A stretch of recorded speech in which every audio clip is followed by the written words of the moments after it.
That was a crazy hairstyle still. Yes, people, and welcome back to another video on the Bridge YouTube channel where we bring you all things Chelsea. I'm your host with the most, the Bridge Nation, here today to give you the Chelsea versus Aston Villa preview at, of course, Villa Park, 5:30 in the UK, British Standard Time, Greenwich Mean Time. Obviously, if you're Eastern Standard Time and obviously other standard times, it is what it is. Make sure as you're coming in to like, share, subscribe. Make sure to tell a friend, of course, and everything like that. Obviously, one of the things we'll be discussing today, preview, some of the talking points about the game. I might discuss a little bit in regards to some of the Maresca quotes that came out today, and like I'm seeing a little bit of discourse in regards to the quotes. I just wanna, I feel like I don't feel like there needs to be a need in regard to the discourse in regards to that comments. And then of course, I think to finish it off, we'll just probably talk a bit more about the protests and some of the viewpoints I've actually been listening to. So I wanted to actually just expand upon that myself, and obviously big up to my guy Joey. He's gonna come on later. I've actually spoken to him about that as well, so be a great conversation to have with him as well. But as always, before we even get into that, let me bring on one of my fellow co-hosts. You see him here all the time when we do the watch-alongs. He's my right-hand man. He's Caicedo's #1 agent. You know what I mean? Shout out to him. You might be sending him out soon, bro. You know, if he keeps working like this, working like a horse these days, man. You know what I mean? Shout out to Caicedo still. Boy, me. Big up to our boy RSM. How are we doing, bro? Shout out. Thank you for having me on. Obviously, everybody who's watching, hit the like button. It's gonna be a big stream because we got a big game coming up on the weekend. Again, EST people, 3 p.m. Don't miss it. Be there. But yeah, man. There's actually a lot to talk about. For sure. I've noticed RSM's growing a mustache and a beard. Like, is the club like affecting mental health, big man? It's nah, bro. You know what they say, bro. I have Valentine's Day and stuff. You know what they say about, Fair enough. I hear it still then. Yeah, fair enough. But listen, obviously, I don't know if the streets didn't realize my thumbnail, the little cheeky thing on my thumbnail. Did anyone realize? No? No one realized my little cheeky treat? Listen, let me shut up. Listen, have a look at the thumbnail, man. I wanted to, even though he might not be playing, I want to shout him out a little bit. Shout out Brick Nation. You know what I mean? In Aston Villa kits, I wanted to give him a little bit of a cheeky shout. Shameless, bro. Shameless. And you got Unk Tosin too. Nah. Listen, the man with the unks, that's what they were calling him. They were calling him unks. Listen, guys, I said this before, but on this stream, we tried to bring. Listen, there's a lot of problems in the commentary we'll discuss for sure, but we need to. I just tried to bring laughter because, you know, that's what we need right now. But obviously, big game, obviously, for us. We're out of the top 4 currently. I think we're sitting 6th or 7th, if I'm not mistaken, or like joint 6th, if I'm not mistaken. But like, yeah. We're joint 6th right now in the league, of course. Oh, my voice is a bit high, really? Alright, I've reduced my volume now, so it should be a bit more better. Thank you for letting me know the X-Style, big up, bro. But just looking at the table once more. Chelsea, obviously, we do 6th in the table. We're joint 5th, actually, as of right now. Man City, of course. Listen, did I can't lie to you, I was on the bus on the way home, so I just thought, you know what I mean? My apologies, I'll fix that later. Listen, come on, man. But I think obviously it's a big fixture, right? Obviously, Man City is playing Liverpool, right? You want to be actually trying to get those 3 points on the board, right? Sorry, Forest and Newcastle, do they play before us or after us? Just curious. I can check that for you right now, bro, if you want. Because I know City Liverpool's the Sunday fixture. No, they played the Sunday fixture, so it's Forest Newcastle, the 2 p.m. fixture. So we're the first results, so we got to get our job done pretty much.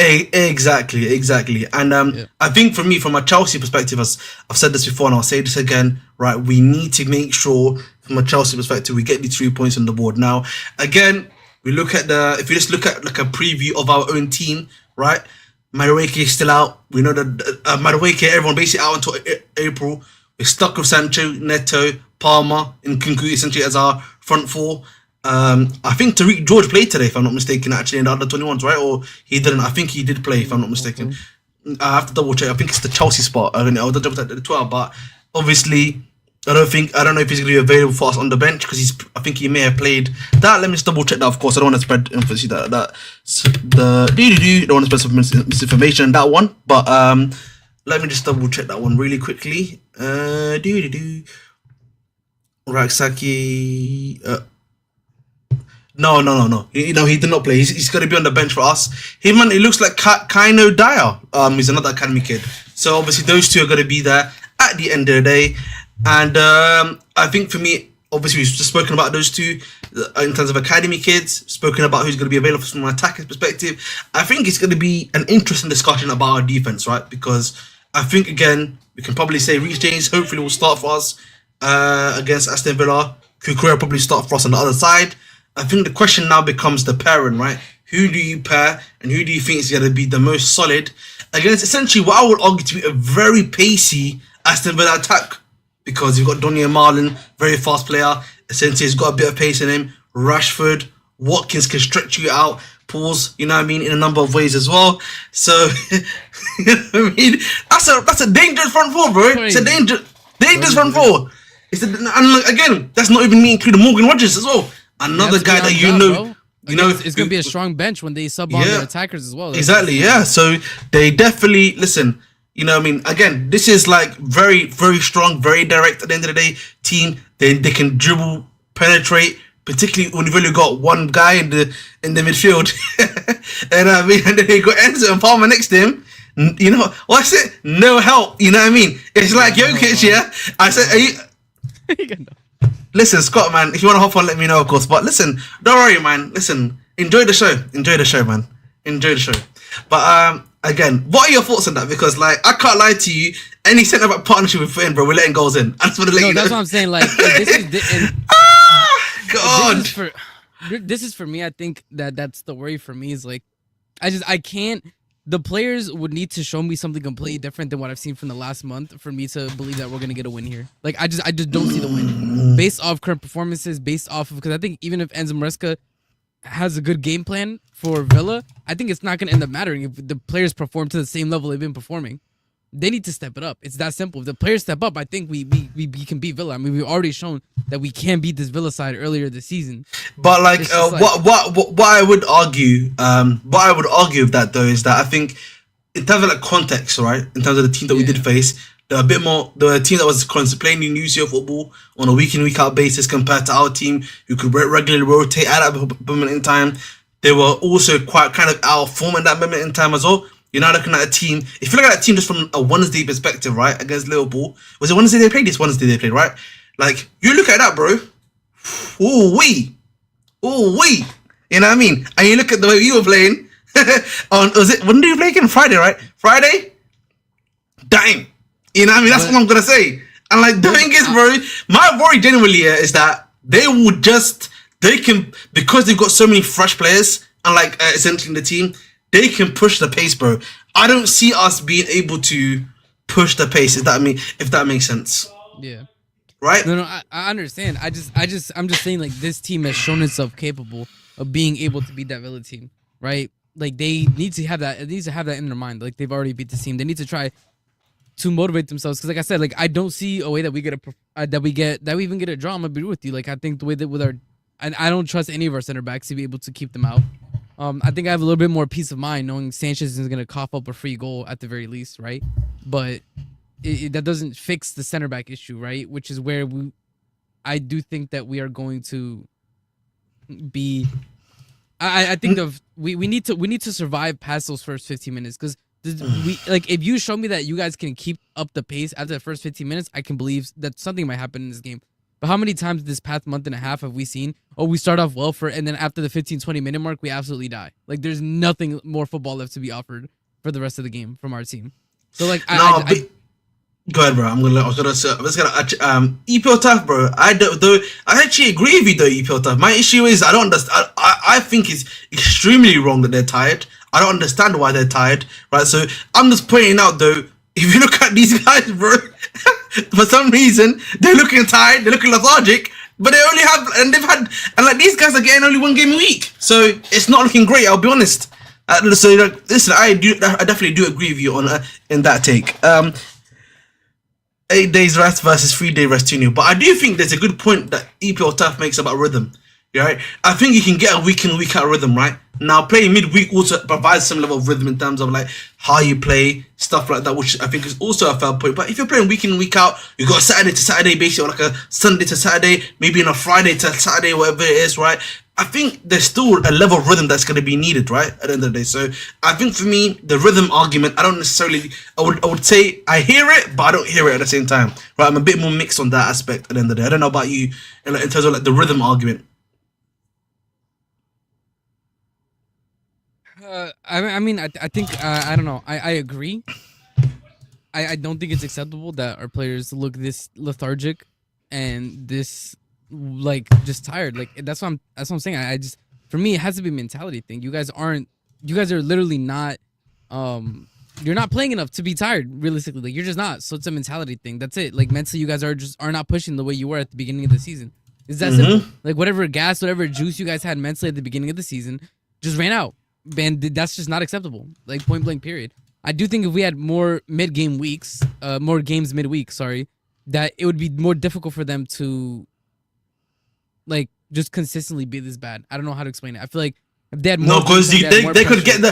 I feel like if they were playing midweek consistently, like as you were saying, I think it stops them from being out of form on a consistent basis. At least mentally for me, I agree with that. Like, yeah, mentally, because like someone said this, like I think it was on Marshall channel that last time I was on there. Like, he made a good point that when these guys were out of form, we at least had confidence to send them in, right? We had like I don't know what to call it. They had like the B team that you can send them to, get their confidence back, and then you can bring them back into the team, if that makes sense. Yeah. So I think in that aspect, yes, they work quite well. So I do think that's a fair point. But I gotta listen. Obviously, listen. We like to use clips to motivate ourselves.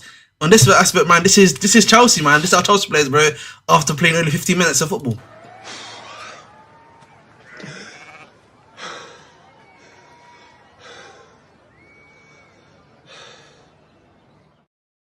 Have you breathing already, man? Only 15 minutes played. What's going on? Bro, this would have been the perfect opportunity to play the Ocho clip, bro.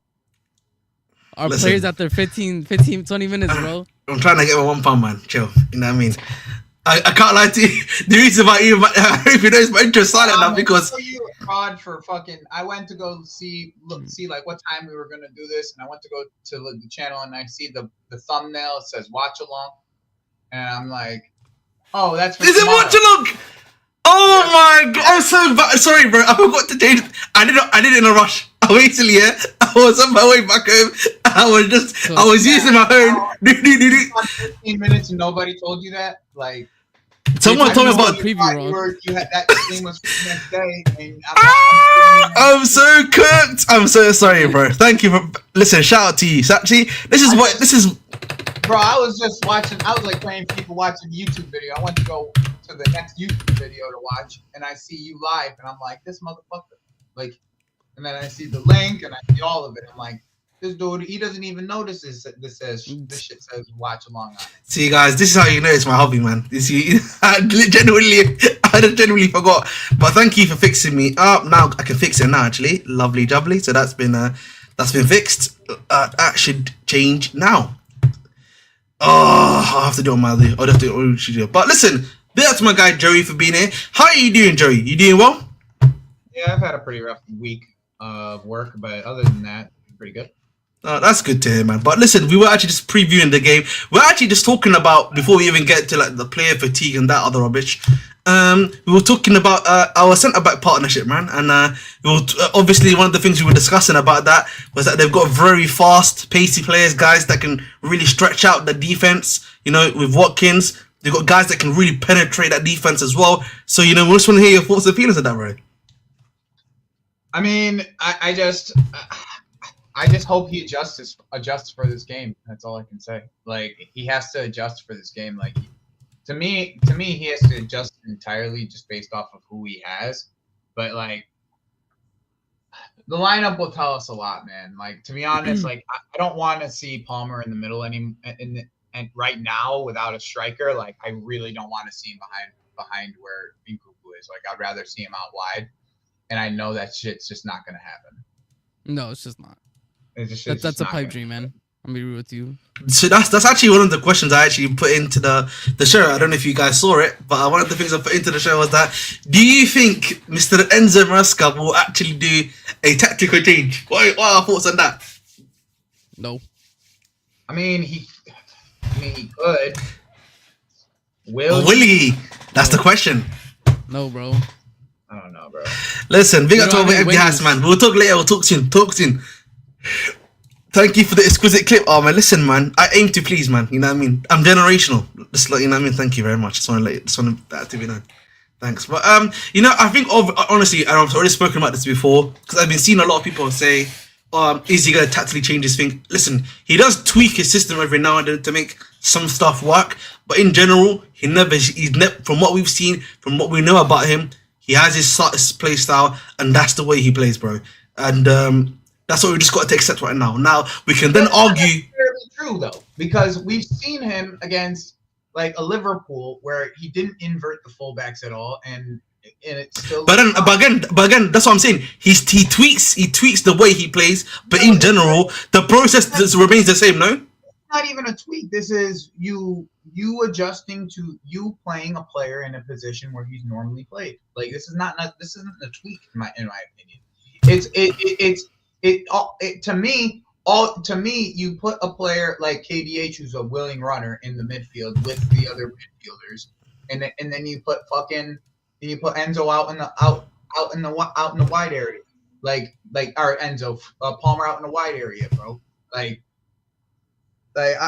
To me, like, that's what you have to do, because like Jadon Sancho is not giving you anything physically right now.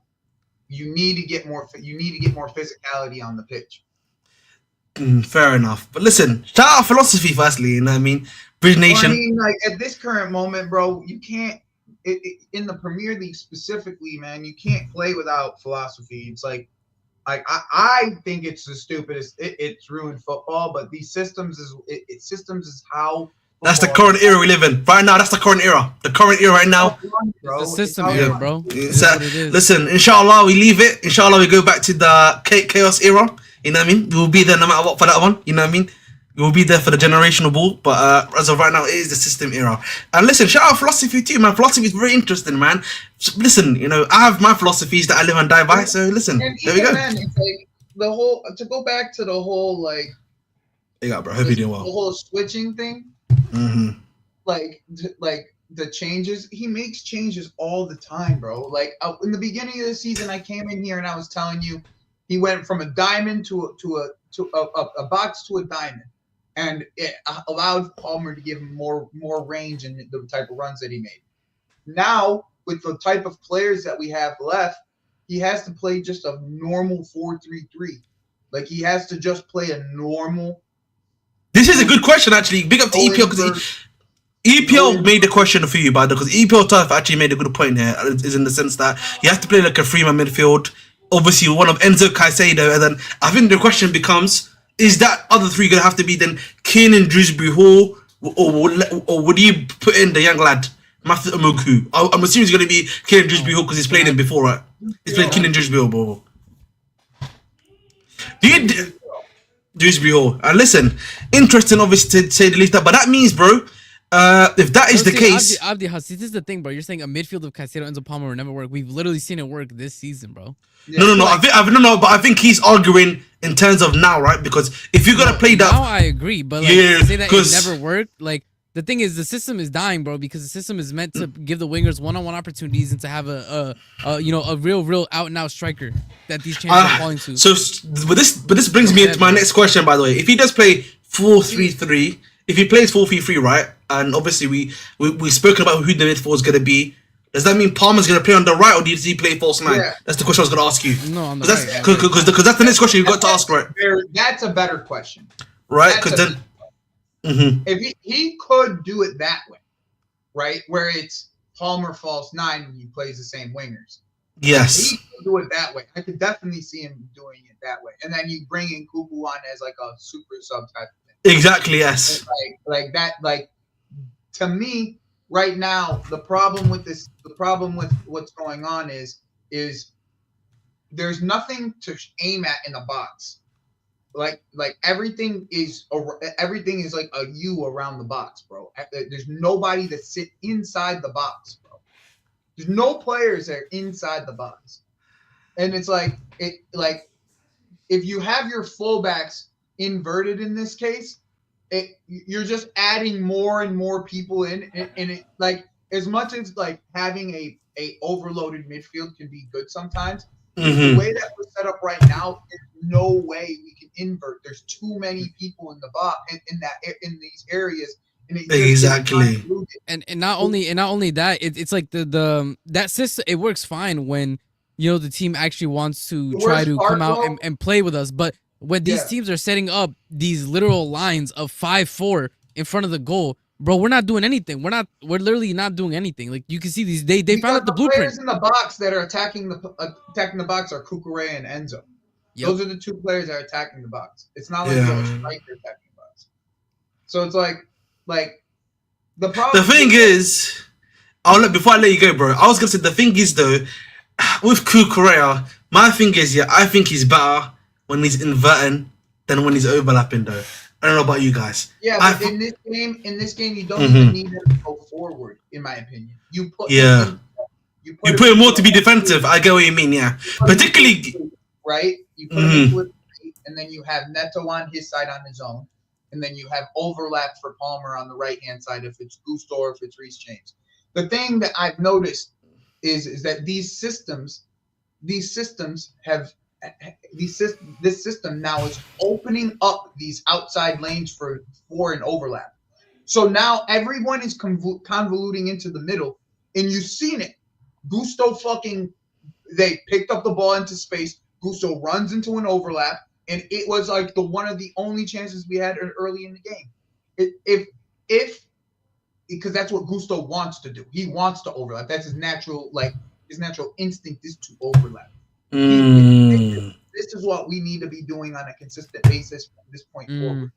Like to me, I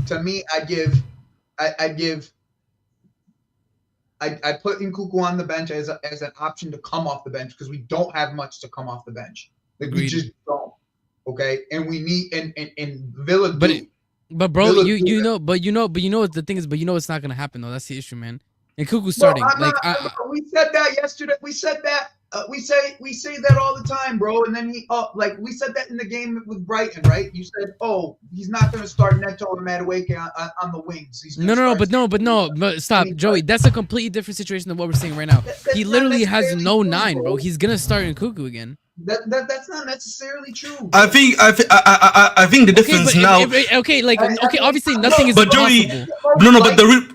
Yeah, but is it? That's not necessarily true. No, but I would genuinely. I'm semantics, bro. I'm not doing this whole like, oh, it's a possibility. Like, it's a 1% chance, bro. Like, No. I think the difference is now. I'm gonna slightly side of Joey on this one because I think RSM. We need to realize now the pressure is real, right? He knows he's under pressure. The pressure is real. There's a lot of I think under circumstances now that are really providing that pressure now for stuff to start happening, and I think it's gonna be down to him now to start realizing, bro, I'm under the question. I need to make stuff happen. You know what I mean? He knows that too, by the way. Like, so the reality is, yeah, if the team is gonna function much better without Nkunku working, then I think he's gonna make it happen, bro. I'll be real. I don't think so. Again, if it doesn't happen, bro, listen. We'll hold our hands up, right? In that sense, at the end of the day. But I think for me, simply speaking, from just a game standpoint, I think we should be working from the wings in a way. Like, again, you're facing Lucas Digne and that new wing and the new fullback they've got, he didn't look that great against Liverpool. That's who you should be targeting, bro. That should be who Neto's targeting. Sancho should be targeting that. If those two are on the wing, or if it's Palmer and whoever's going to be on the other side of the wing, right? That's who we should be really legitimately targeting. And if you need every now and then a cheeky overlap, whether it be from a Kukurea or stuff like that to help the team out, you do that there too, right? And then obviously after that, shooting boots on. If we are, I don't know who's going to play in the middle, but that person's probably going to be like a false 9-ish. So they're not going to be in the box maybe in that amount of time, but that's what you're going to be doing. And I think, unironically, KDH here, I hate to be this guy that's trying to glaze up KDH because I'm not trying to glaze him up. It's like, but listen, he's a good box crasher. One thing I will give KDH, he's a good box crasher at the end of the day, right? So if you're a willing shooter, bro, he's a exactly, exactly. Like, so like, he's willing to shoot from the outside. Like, to me, that's what's gonna be big in this game. Is like, are we willing to be able to shoot from the outside? Because if we can shoot from the outside, it at least gives us the opportunity to put something on net. We weren't putting shit on net, bro. We weren't putting shit on net. What do you mean he feel tough, bro? He feel tough, bro. I'm just saying, listen, man. Sometimes, bro, you gotta talk in the weak link, bro. You gotta be ready. If you're not ready, then Ashling can hold him. Come on. You wanna know something crazy? What is this, bro? What is it? If Harold was here right now, he would be our best player. If that kid from Brazil was here right now, he would be our best player. Listen, I prefer not to speak. I am being so serious. Because of the way that we're playing right now. Like, we need goal threat from the wings, and this kid is at 17. He's better than anything we have. Yep. Anything we have. I'm being so serious. Like, I don't care how everybody thinks he's a twig. I don't care. I really don't care. Like, this kid is fucking crazy, bro. I mean, just every goal I watch of him, it's like, you can't be this age. Like, you just can't. Something's wrong with your birth certificate. Like, you can't be this fucking age. All right. Like, what do you mean? What do you mean already, man? I'm glad. Listen. We gotta see him doing the fam. Just gotta see him doing that, fam. Man. That's all I'm saying.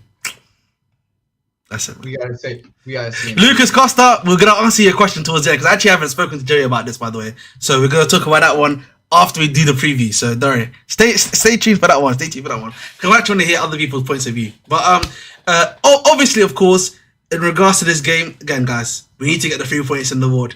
You know, again, listen. If we get a draw in this game, of course. I understand that, but listen, the 3 points isn't needed in this game. We're the first team to play out of this. City, Liverpool again playing on the weekend. Of course, we've got Nottingham Forest also playing on the weekend against Newcastle again. So listen, these are big games obviously happening in regards to the top 4 race at the end of the day. And again, listen, I did predict a 3-0 loss on Egal show yesterday. I'm not really breathing and believing as I like to call it. But I like to hope something happens. I think it's 1-1. I'm saying we holding a 2-0. I ain't gonna hold you, bro. I ain't gonna hold you. We holding the 2-0, bro. I'm scared about what's gonna happen to our defense tomorrow, bro. And I'm gonna be honest, boys. I'm very scared about what's gonna happen to our defense tomorrow. I just don't. We're about to get another fucking blue lock highlight clip on our ass. That's what's gonna fucking happen, bro. The guy I'm really worried about is the only guy I'm like truly really worried about is Morgan Rogers. Like I know, you know what? Score on us, but the one guy I'm actually worried about. I agree with you about Morgan Rogers. I would actually be. Outside of that, bro, like What about Marlon, bro? Marlon's been looking quite dangerous, bro, when he's been coming off the bench for them. He starts against us, to be honest. That's what I'm saying. He's been looking quite dangerous since he's been. Bro, it's gonna be one cross. Chalaba doesn't see who's on the end of it. That's it, bro. So I'm telling you. You know what's crazy? Chalaba versus Watkins. Bro, I'm telling you, bro. I'm not buying this story. Like Joey, I understand what you're saying, that he's the one that you're most worried about. But we gotta stop acting like our defense is airtight. Like we only got individuals to worry about, bro. It just takes one lapse of judgment and the team falls apart. About them is my problem. I'm worried about us. That's what I'm saying. As I'm saying, I said any individual throwing a cross, Chalaba falls asleep. GG's, bro. But, bro, it shouldn't be like that though.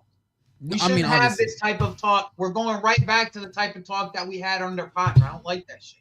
I don't like it either, bro. The thing is, like, I don't sit here and do that though. Like, you guys want to sit here and take this negative attitude about everything. These guys haven't won shit either in the last 5 games. They haven't won a fucking thing. They look good against Liverpool. Congratulations. So did Wolves. Bro, Brighton got pumped 7-0 before they beat us twice. What do you mean? Who cares? Listen. Bro. Listen. One thing I will say. Adjust. We're not going to sit here. I'm not going to sit here and take L's like it's a good thing. It's not a good thing, though. We Who's saying it's a good thing? Who is saying it's a good thing? No, but Joey, over the fucking L. Oh, we're just gonna hold this fucking L. 3-0, 2-0. Nah, fuck Joey. If I tell you, hold on, Joey. If I tell you, no, Joey. If it's gonna rain tomorrow, and I say it's gonna rain, it doesn't matter how fucking happy I am and how much I believe that the sun is gonna be out tomorrow. If that shit said it's gonna be cloudy all day, you feel me? I'm just being realistic. My standards and what I want is I need the team. I need. Joey, it's been a month and a half where we have seen this team underperform, not care on the pinch. 1-5. They've done the same fucking thing we have. Like, what are we talking about, bro? Joey, but you need Joey. Center back. They literally don't have a healthy center back. We have both. Joey. Notice how Joey. I need you to notice how a couple minutes ago, you just said your own words. I'm not worried about them. I'm worried about us. That's where I'm coming from. You're over here talking about their form. Sincerely, I don't care who it is that we would. We're gonna not score. Like that's my whole point. Past two games. How many shots did we have on target against Brighton? Past 2 games. Who gives a shit about the past 2 games? You have Mings who makes mistakes in every fucking game, and a center defensive midfielder playing center back. Like, they're gonna make mistakes too. Listen. I get what you. For me, but no. But the thing is, listen. I think 2 things can be true. Get up the ass because we fucking lost the last 2 games. No. I think for me though, what I would say is that I think if you look at the wider context, right? Again, we come back to from the Everton game onwards. I think we really won like 3 games, right? If I'm not mistaken, of our last like 10 or 11 games. And then obviously the last 2 games have not done well to impress us at the end of the day in terms of performances and everything like that. So from just a Chelsea perspective, right? I'm looking at this like, I don't know if I'm going to be getting a performance out of my team. The team has not been performing consistently, right? We've been a very inconsistent side. And then obviously you go into the team, and then I also go in, let me just finish quickly, Joey. Also, I didn't go into a side where defensively we are looking the poorest we have been probably since this season. I'll probably say this season. We've been, in terms of like Cole making consistent mistakes, Chalaba's looking not great. Yes, we can maybe say Tosin's been probably the most solid, right, out of the guys that we've had. And then obviously Fofana's been injured. And then I go from a goal scorer perspective. Palmer has obviously not scored, I think, the last 2 games and stuff like that. Right, he's not been performing well either. Sancho is a gun-shy winger. I've then got another guy on the other side in Pedro Neto, who's only scored 2 goals for us this season in the Premier League. We have to hold ourselves to the standard of just holding the L, because a team that's just as But Joey, I don't understand where you're saying. But the thing is, but the standard. But awesome. One second. No, Joe, I get what Joey's saying. Joey's saying we shouldn't be aiming for the win. I agree, we should be aiming for the win. We just aiming at we never gonna score again. That's the way we. No. Okay. That's too far. I get what you mean. That is too far. I get what you mean. Score again. That's how Joey. you guys. No, Joey. But Joey, you're taking it to an extreme. When did we ever say that? Because that's how you guys are talking. That's the way you guys are talking. No, Joey. Hold on, no, respectfully. If the words don't leave my mouth, don't start putting shit that I said. Don't start saying I said that. I don't hold you to that standard. I'm like trying. I'm saying from your own words. Me personally, and I think this before you came in, I even said, I think what needs to change is the players need to show up. If the players show up, I literally said before you came in, I said we have already beat Villa this season. I said that we already beat Villa this season. We can say it's different players, but I believe that if the players show up, if they actually change the way that they play, like, because I'm telling you, the way that they played these the past 2 games for me was disgraceful. Right? They are better than that. They are better than what they showed us these past 2 games, and they showed at the beginning of the season. And I said this, I think that if we continue the same performance, we are going to lose. It's up to the players to show up and show the performances that we saw at the beginning of the season, and then I believe that we might get something out of that game. But if they show up and they give the same performance, then I struggle to see where we are going to get enough goals to beat Villa, because Villa will be scoring on us. Yeah, but can I just listen? At the end of the day, what I think me and RSM are saying is that we've been so inconsistent in terms of just showing up, bro. That's why we're being negative in our sense, right? Even if I separate Aston Villa in terms of... Here's my point. Just because we've had 2 bad performances here's my thing. It's not just 2 bad performances, though, Joey. Wait. Okay. Just because we've had 2 bad performances over the last two games, okay? It's been 5 weeks.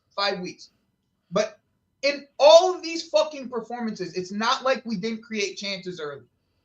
And every single one of these fucking performances, you cannot tell me we didn't create chances early.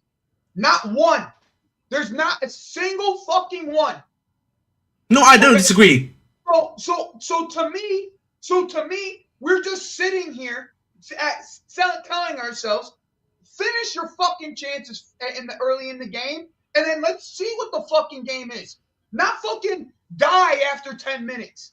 If we could see that first, then we can go move forward. But, like, I'm not about to sit here and say they're just going to give up after 10 minutes. They're being paid. I agree with you in that one. Okay, that's fair. Okay? I'm not going to sit here and just say they're going to just give up like they have the last 2 games. Because if they do, it's an utter disgrace to me. It's an utter disgrace. So I'm not about to hold them to that fucking standard that we saw the last 2 games. I agree, but we don't hold them to that standard either, bro. I'm going to say it's a fucking blip and move forward. Because if they don't move forward, we're going to be here for the next fucking month. Doing the same thing for the next fucking month. Every single week. We'll be sitting here on Fridays, Ahmed, saying the same fucking things to each other for the next month. But I don't know about you, Joey. Listen, I get what you're saying. We shouldn't be... I don't think RSM and I are holding them to that standard. We're saying that from what we are seeing, bro... That's what you're expecting. We shouldn't be expecting that. I agree, though. We shouldn't be expecting it, but that's what they... If you look at the... No. I hear what you're saying. You're expecting it, and that's not what we should be expecting from these people. No, but listen, what you're saying is correct, but the question I would ask you, is what do you think, is going to change from since Everton? It's been like, they've been 1 week they've been on it, the other week they've not been on it, right? There's been times where it's been topsy-turvy, bro. That's what I'm just trying to say. Like, I want them to show up, bro. We're hoping they show up, bro. But Ahmed, you just said it yourself. Why can't this week be the week they're on it? You see what I'm saying? I think it's because, you know what? I get... Okay, that's fair. But I think for me, it's just... what the circumstances are. Okay? Yeah. I get it. You don't have to explain the circumstances to me. But this manager needs to manage the circumstances and get the most out of the players, correct or no? Fair enough. That's fair. Sitting here and hypothesizing solutions to get this done. Okay? If he doesn't do it, cool. It's on his head. Yes. But I'm not gonna sit here and just consistently predict losses. But I haven't predicted losses, bro. I was hoping we are gonna win every single game. I predicted a win, but this is the first time. This is the first time. You know what I'm saying? This is the first time I predicted a loss for us, bro. I've actually predicted us a loss the first time for the season against Aston Villa because of what I've seen so much over the last 2 games. Huh? You predicted a loss against Brighton. No, I think that was RSM. I didn't predict a loss against Brighton. That was me. Yeah, that was me. Yeah, I've been predicting us wins, bro. This is my first game I've ever said, bro. I feel like we're losing, bro. Like genuinely, bro. I think for me, my issue is a faith. It's a faith issue, bro. It's a faith issue right now. It's not even the if we lose to Brighton. It's the way that we're talking about how we're gonna lose to Brighton. That's my issue. Okay. If we lose to Brighton, we lose to Villa, we lose to Villa. Mm-hmm. Okay? But if it's the way that we're talking about how we're gonna lose to Villa in the end, it eats at me, bro. It eats at me the fact that we're even having this kind of conversation. These last 5 years, these last 3 years, I've been having it eats at me. I can't at this current moment. I can't expect. I've seen what their level is. Even with the type of injuries that we have at this current moment, you should still be able to get more out of these players if you play them in the right positions. We saw it when Madueke was on, when I told you guys we just need to have 2 wingers stretch the pitch. And if we have 2 wingers stretching the pitch, we should be okay. What happened? We had 2 wingers stretching the pitch. We had 3-4 chances in the first 10 minutes, and then Madueke goes out and the entire team goes to shit. Yes. Again, I hear you. Let's hope we win. Again, I'm hoping for a win. Again, I'm hoping for him. But from what I'm seeing, I expected a lot. That's what I'm trying to say. Again, I'm hoping for a win because we need the win, bro. Again, this is a big week. Again, a win. I said it to a 1-1 draw. I know, but like, even listen, win or draw, bro. We need something. We need to get something because at the end of the day, as you know, bro, as we all know, this is a big week for top 4, bro. Number 4 and number 2 are facing each other in Forest and what's it called, Newcastle. City are facing Liverpool, bro. Right? Next week they play. No, they play this week, bro. Sunday. Yeah, they are. No, they play West Ham this week. No, West Ham's. Arsenal play West Ham this week. City play Liverpool. Sorry, I mean Nottingham Forest. I'm talking about Nottingham Forest. I thought Nottingham Forest was the second. My apologies. Yeah, that's what I was getting wrong. My apologies. Nottingham Forest next week. So so most Arsenal fans, what you're seeing online right now, most Arsenal fans are already skipping past this West Ham game, acting like they really won it. So like, that's like a whole nother subject. Like that. Yeah, I know, but like, listen, the point I'm trying to make, Joey, is that listen, so we got a big Super Sunday in terms of just the top 4 in trying to get into the and like, listen, for me, I'm dreaming for the win, bro. I'm dreaming for a win. I'm hoping for a draw, but like, again, my negativity only came from that performance against Brighton, bro. Very disheartening. Again, that's why I came from. But bro, like, I guess my thing is we had a bad performance. We had 2 bad performances against Brighton, right? Right. Now, but see, hold up. But see, you don't expect like something to for them to at least try to do something about it.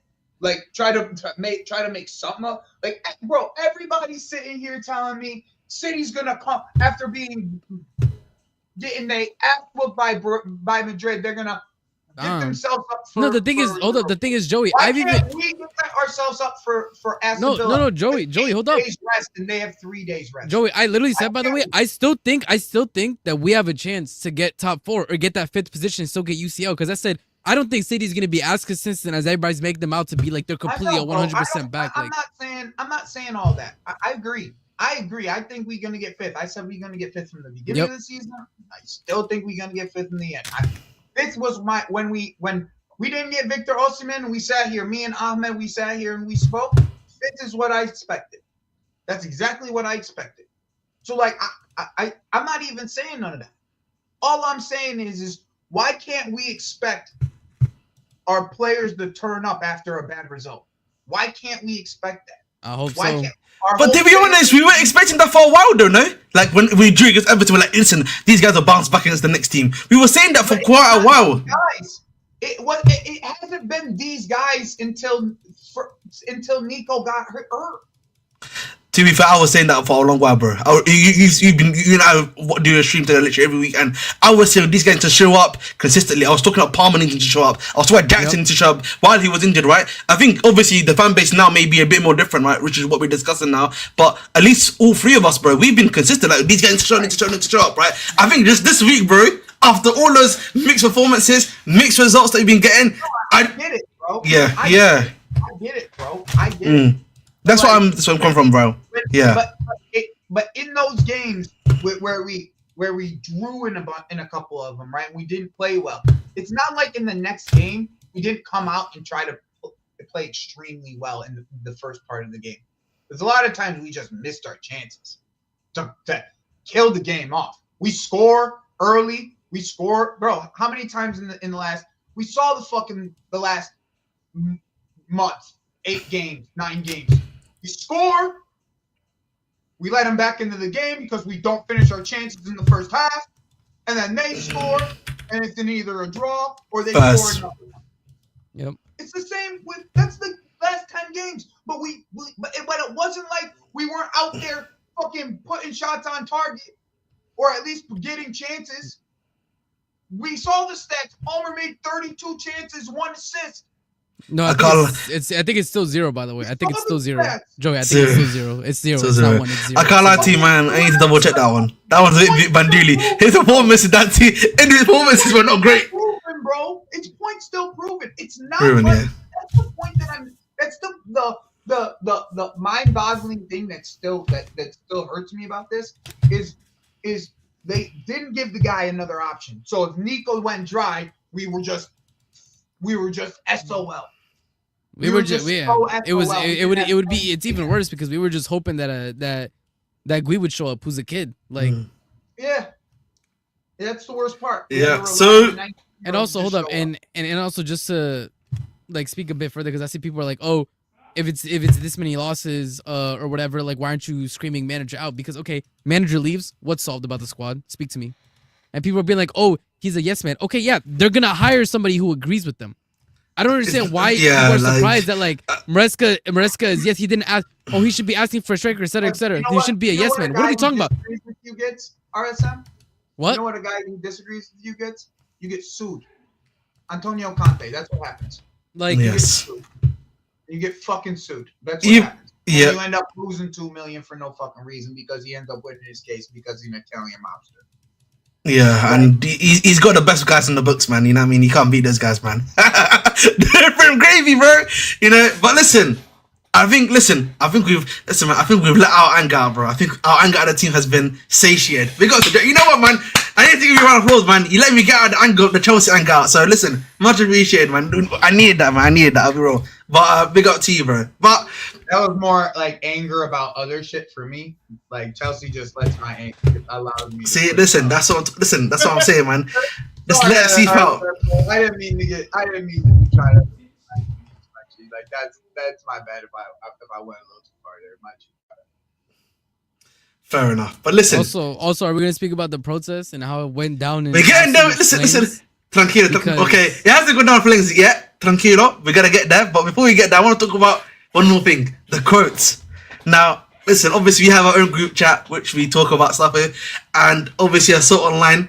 You know, people were crashing out about the Maresca quotes. Like, oh, why is he saying this stuff now? What happened? What changed? Guys, we need to realize, and I said this before, yeah. You should have realized with Poch, these guys be saying anything, bro, to appease the lads. They be trying, bro. They be talking. Okay, I said this before. Like, I don't understand why we were like, oh, wow, he's changed his tune suddenly. Of course, he's gonna change his tune after what happened last week, bro. What are we doing here? Like, again, we need to realize this. Listen, Maresca on some level is a yes man, whether they liked him or not. That's what he was brought for. They would his quotes. They would not have hired Mourinho, for example. Bro. Yes, they're not. There's a PR.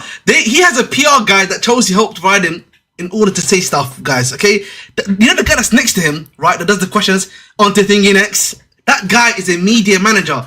He's a guy that guy helps him out with the process, bro. Have you not seen this documentary where they're talking to the man? They're like, listen, they're gonna ask you probably about this, and that. You know what to say, yada yada yada. Like, come on, bro. We know what the game is. That's the point I'm just trying to make at the end of the day. So again, it's not nothing new. So I just wanted just to point that one out at the end of the day. So I just thought that was necessary just for people to understand. So I don't, Maresca is the worst talent manager we've ever had. Bring me a dictator. Well, listen, dictators, man, they don't last long. That's what they say. So thank you very much. Yeah, that's the problem, unfortunately. To be fair, they do technically last long. They do technically they do last long. But like, I mean, in terms of footballing, in football, not necessarily, but like if you look at generally in history, the maximum they usually last for. As I say, no, like point, like I'm a. They always get overthrown, bro. They always go, yeah. They always get overthrown. There we go. But my issue with everybody speaking of they're gonna again, big. I'm gonna break something to you guys. Breaking news: they sacked Maresca. They're gonna get in another yes man. I don't know if you guys were aware of this. That's not changing. What are you talking about? The only reason I would want Maresca sacked is if we had different sporting directors. That's the only reason. That's my point. If we sack the sporting directors and the new sporting directors say we want to sack Maresca, he could leave, bro. He could leave. Or how about this? I'll give you this. If you could promise me that sacking Maresca means the sporting directors leave too, Maresca could pack his bags. Respectfully. Yeah. Respectfully. I'm gonna put it to you that way. I have no allegiance to the brother. But if Maresca leaves and the sporting directors stay, the next person who's gonna come in is not going to change the structure of the team. Is also gonna be a yes man. So what's the point? Get these directors out and the Maresca could leave with them. If that's what it's gonna take, I'm fine with that. Don't forget, chat. Maresca out, man. There we go. Nah, hold on. That's not me being Maresca out. I'm just saying, if that's what it takes, bro, I'm gonna bite the bullet. I'll bite that bullet. But it's not even that, RSM. If there is a sporting director change, there will be a manager change. Majority of the time, there is. Most times. But I was saying, if new sporting directors come in and they want to work with Maresca, fair enough. Helping pick the sporting director, most of the time he doesn't have the juice for that. No, he doesn't. He hasn't won anything, bro. He no aura, man. Zero aura, man. You know what I mean? He ain't me. He ain't, as I said before, chat, man.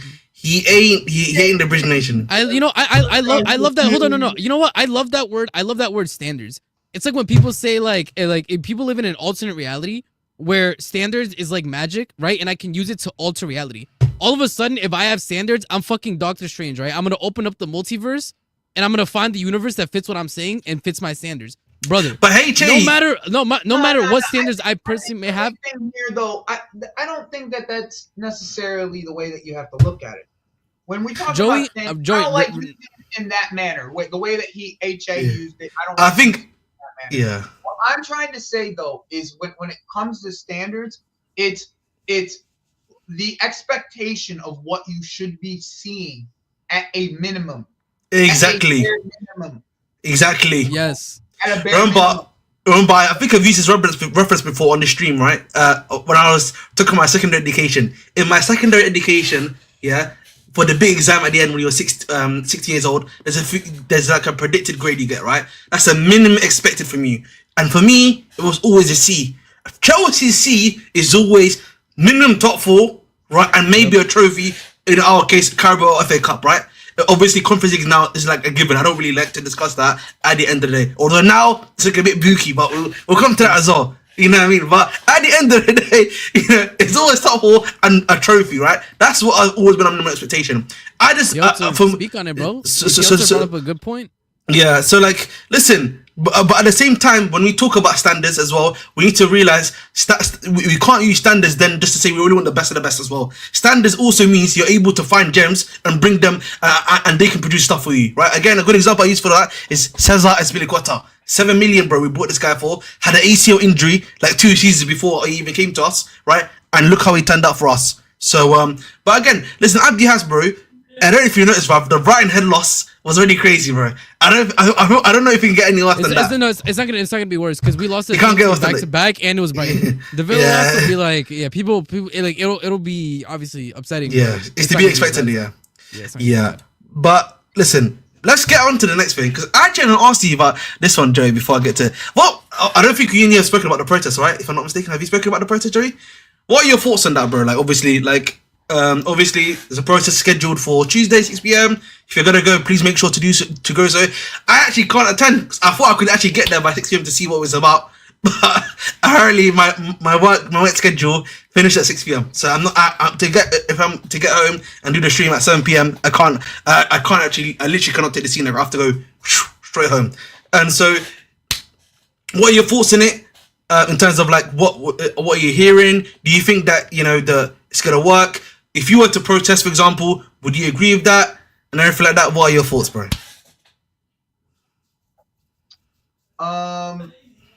I think everybody should protest.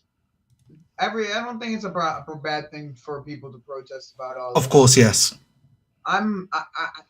For me, you know how I felt since the summer. I know, bro. Yeah. One of these guys, these guys should have lost their jobs after the summer.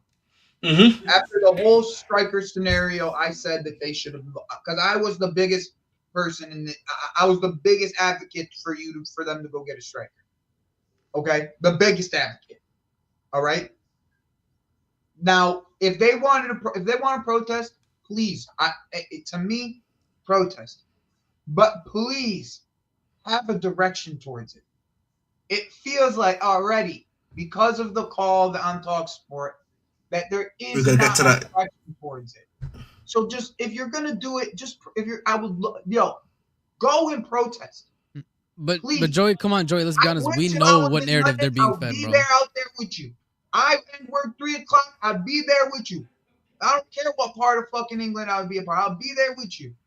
But please make sure that there is a direction, because you asking for the owners out, you're not getting that.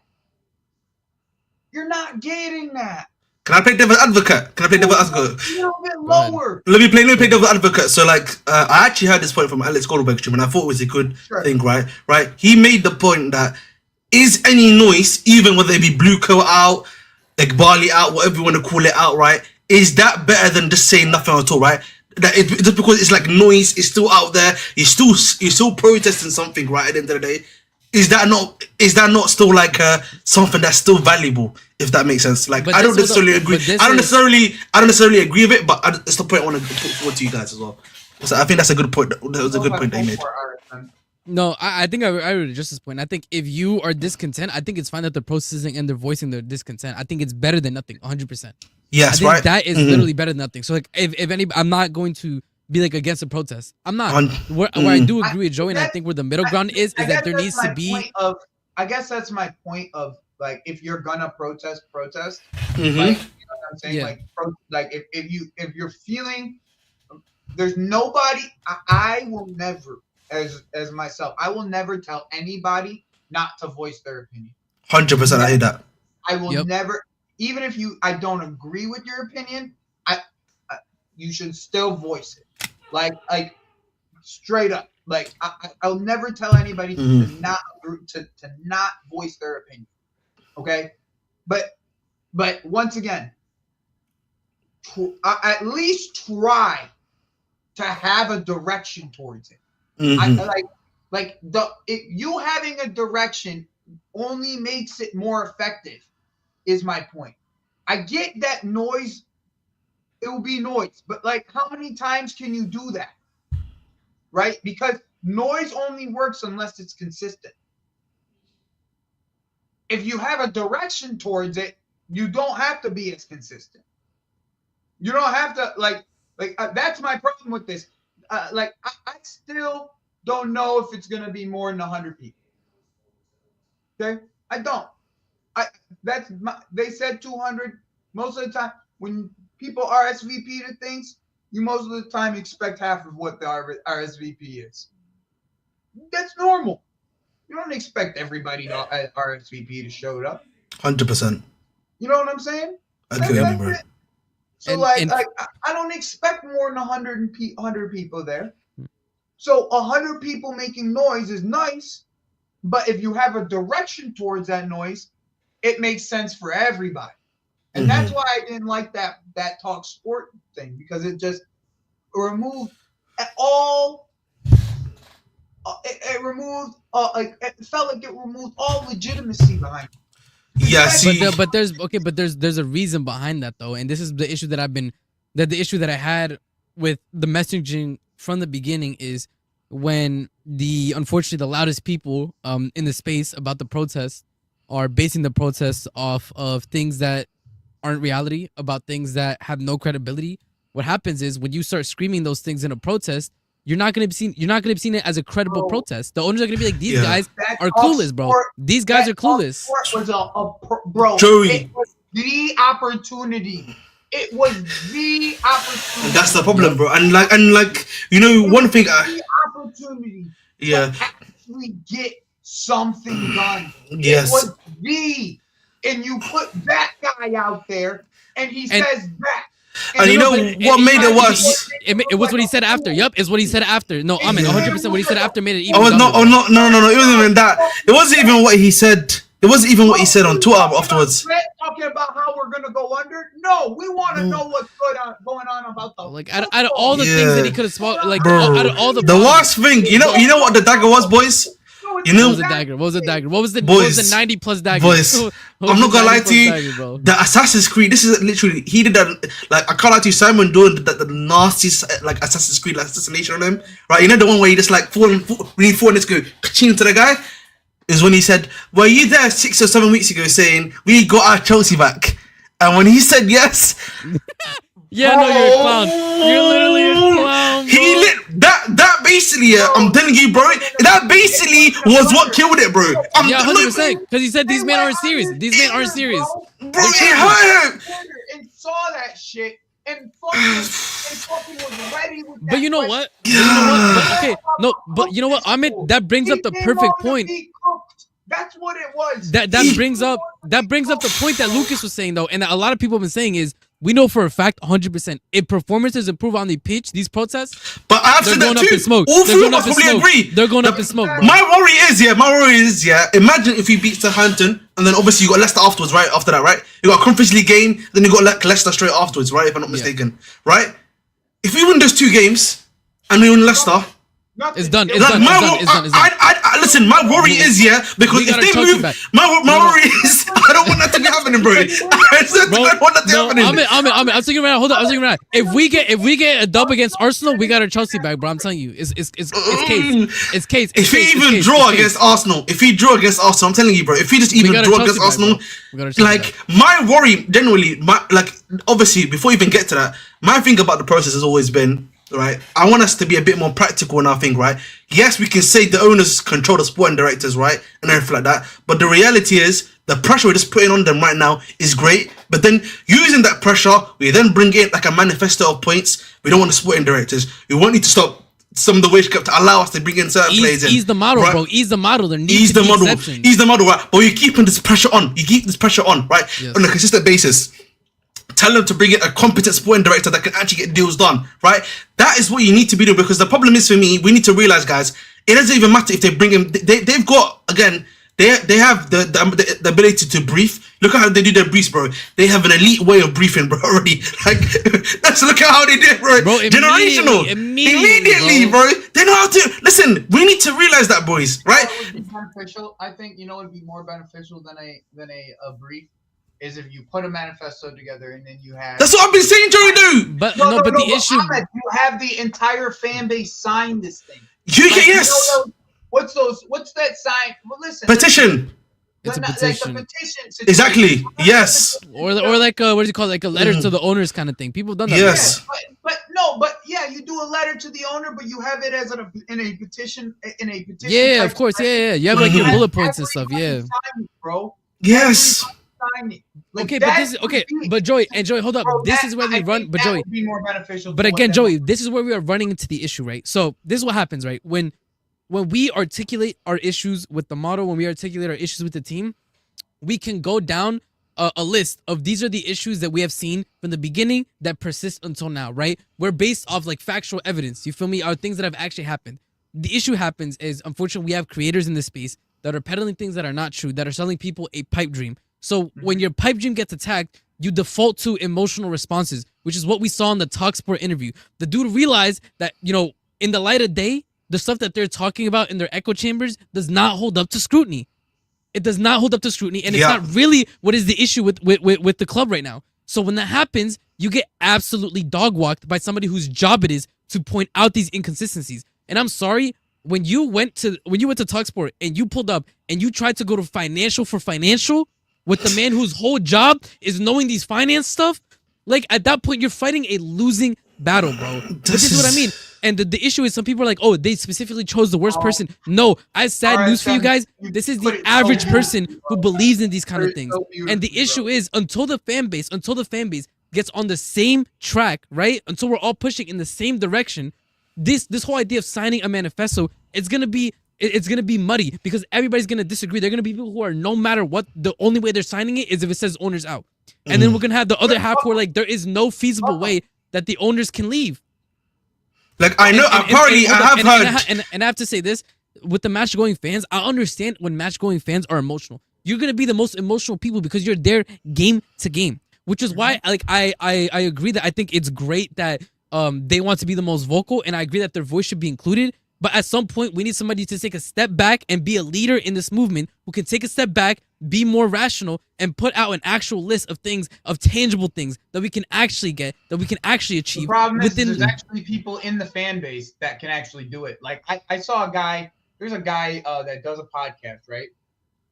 He goes on Chelsea Fan TV once in a while. He's an older guy, but he has his own podcast. He walks around with the little kid with the long tail. Yeah. You know who I'm talking about? Yeah. I think I know you took one. So he is an eloquent individual. So you could put him into a position to have a conversation with someone like Simon Jordan. He wouldn't be able to trust. That Steve guy, he got put in a blender. He got cooked, man. Live, bro. Yeah. Put in a blender.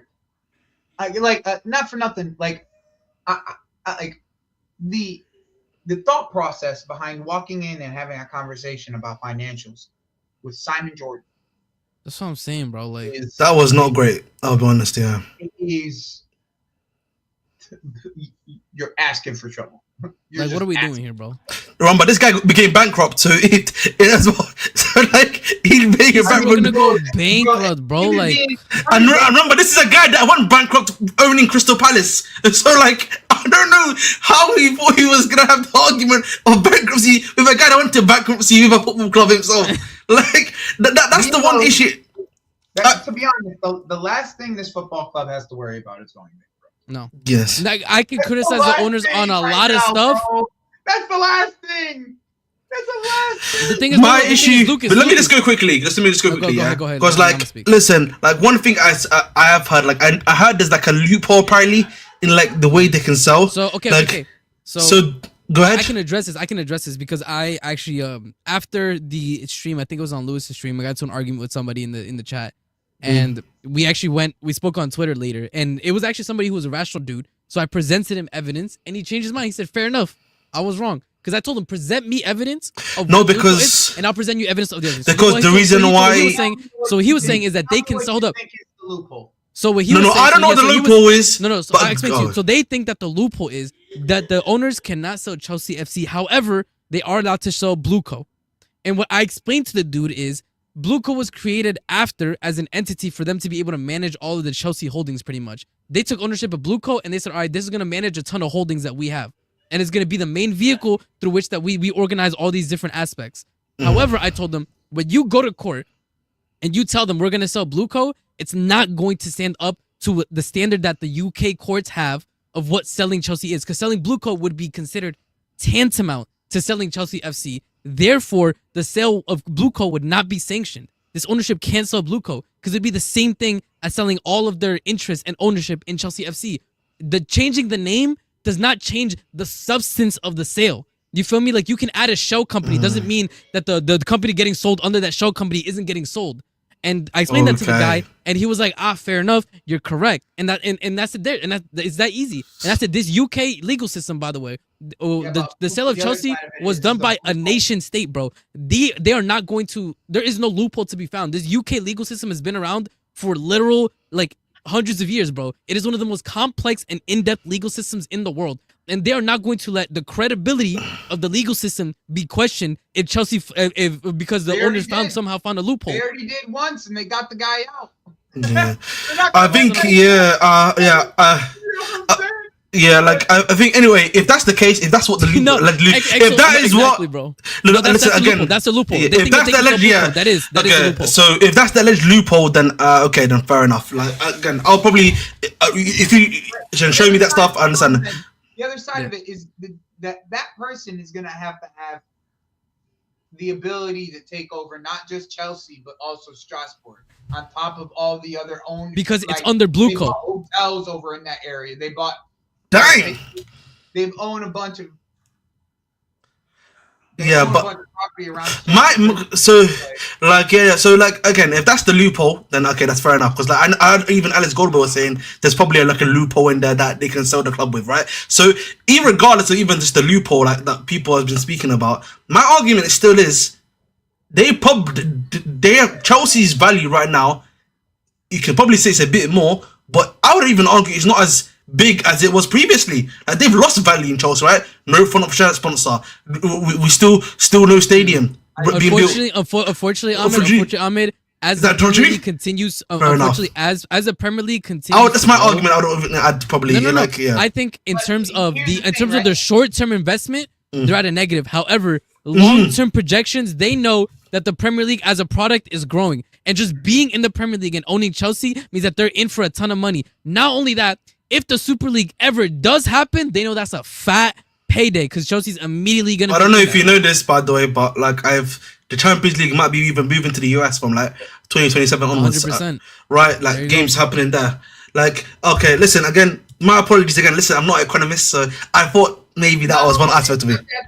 It's not necessarily that. So it's the fact that they put in all this money into Chelsea. Yeah. They're not gonna be getting any of it back. They're not gonna make it back in this sale right now. That's what I was gonna say. Yes. Okay. Yeah. They're not making that money back. Like it hasn't grown to a point where they've made that it's evened out. So that by the way, that's a good point. Yeah, Prem teams. That's a good point, by the way. Prem teams are relatively cheap compared to some U.S. sports teams and the market cap that they have. It's not yeah. And like one thing I was gonna. The only thing that it could be like close to realistically would be. It's just the biggest teams, like the literally big teams, like Madrid, Barca. Like it's probably an NBA team. I would say NBA team probably. Yeah, it's literally. It's for touch an NFL team. Yeah. I don't know. Like the NFL, bro, they're doing madness. Two Premier League teams. And these are and again, guys, these are American owners, so for them, like they don't see this as a loss because they see that the sport is growing around the world. They see that the Prem is the biggest product. This is another question. Someone brought. Bro, they got the biggest star in England now. Yeah. Like, what are they Another thing that I would even make the argument for, guys. Yeah, even hypothetically, let's say they're able to sell it. The loophole exists, for example. Who's the most likely origin of the next owner we bring in? Like generally, I'm asking you guys too. It's gonna be more. Probably gonna be. It's gonna be but that's what I'm saying. It's gonna be probably another American owner, right? So the reality is, like, it's probably a lot of these things are being brought by private equity firms and stuff like that. Now we can listen again. One thing I always say, is that we need to realize that sometimes broke. That's the one thing we're not. We're not Ineos. Okay, Ineos is actually broke, bro. They don't have the money to fucking run. Look at that. They go 300. That's a perfect. Look, that's a perfect statement. The Bengals are the cheapest NFL team, $5.5 billion. One thing I would even add to that. It's traded on the stock exchange, and it's worth about $6 million. Yeah, I think the reality is, I want us also as fans, if you're gonna do these protests, we need to learn from all these other failed protests at other English clubs, right? You look at the Glazer United, right? A lot of the things that used to happen there was that they would do a protest, right? There'd be a big thing that happens, one protest, but you know what would happen? You know what United would do? They would bring in like a Casemiro. It would be like a Varane, right? That would bring in, right? And then the protests would all stop. Like, I don't want us to be in that situation where where they learn from that and then they just bring in one big guy into the team. But again, we just remain in the top 4 side consistently. They bring in one big name every summer window to placiate like the fans, and then they don't fix the squad issues. Exactly right. We don't want that to happen, for example, right? That's one thing we need to learn from. Like, and also with the United one, they weren't necessarily, I would probably say, as United, right? In that sense, right? They weren't doing it consistently. There were fractured groups. I know that the YouTubers and like the actual fan groups didn't like each other necessarily. So it was never. There was never actually. Was it called? It was never like a true connection. Does that make sense, chat? Yeah, right. The thing of Spurs as well, Spurs, like, obviously they had the good thing about Enoch out as of recently, but like the thing is, like, they've had those things every now and then, but it's never been consistent, and it's never necessarily changed either, right? So you got that one there. Arsenal, we know about the Cronkies and everything like that, and how that's been going. And like obviously now because of Arteta and like obviously him building the squad and stuff like that, you don't really hear it that much, right? We know what FSG is like. Liverpool fans do not like FSG. They consistently talk about them. The thing about FSG that they locked up on was having a good sporting director. Our issue is, we have the money to do that. I would probably argue, but we don't have the sporting director right now, right? In my personal opinion. And that's part of our issue. But like, listen, at the end of the day, when it comes to these protests, listen, as a start, I don't mind what we're doing right now. But if we are going to continue this process, there needs to be a manifesto. Obviously, as I said before, the points we need to get done. I think there needs to be a little bit of realism. I do not think, again, at the end of the day, guys, that we're going to be able to get Blue Coat out. Like, whether people want to admit or not, in their current state, they're not going to leave, right? However everything is going, they're not going to leave, I'm afraid. Yeah. I mean, like, it's just too soon to try to... That's what I'm saying. Like, I mean, like, literally, as of right now, it's nigh impossible, bro. They're not made them... These guys are private equity at the end of the day. They need to make their money back. Like, unless they're going to get double their money back. This is EPL turf. People like EPL turf right now. Put EPL turf's last comment, the last one right here. This is the problem right here. You're never going to get that past ways and means. You can't do this no more. Mm-hmm. You can't do what Roman did. Happening. There's too many rules to do what Roman did. Yes. There's too many fucking rules now. Mm-hmm. Look at what Villa's... Now hold up. Not only that. Hold up. Let me explain something. A rich owner. Villa has a rich owner. They just got hit with PSR rules today. They're about to get a big fat fucking fine.